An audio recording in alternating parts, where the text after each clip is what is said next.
इसमें क्या बोल रहा है, 3 कमरे में विद्यार्थियों की संख्या कितनी है, 188 है। और फर्स्ट और सेकंड कमरे में विद्यार्थियों की संख्या का अनुपात 3:4 है। और दूसरे और तीसरे कमरे में विद्यार्थियों की संख्या का अनुपात कितने का, 7:5 है। तो प्रथम कमरे में विद्यार्थियों की संख्या ज्ञात करना है। इसको अपन सबसे शॉर्ट मेथड से करेंगे, ठीक है।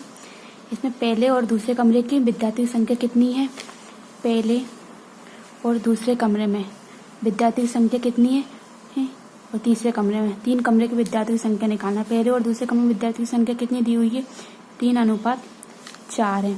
और दूसरे और तीसरे में विद्यार्थियों की संख्या का अनुपात कितना है, 7:5 है। अब क्या करना है अपन को, इसका गुणा इसमें करना है, इसका इसमें कर दो, ठीक है। इसका गुणा करो, 3 7 जा 21, 4 7 जा 28, 5 4 जा 20, 5 4 जा 20। अब इन सबको तीनों कमरों में विद्यार्थी संख्या का अनुपात कितना का, टोटल 138 है। अब इन तीनों को अपन क्या करते हैं, जोड़ लेते हैं। कितना हो गया जोड़ने पर, 20 20 40 50 60 टोटल हो गया 69।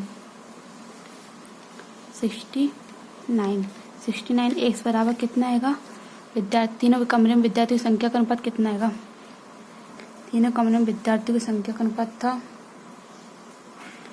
138। कितना है, 138।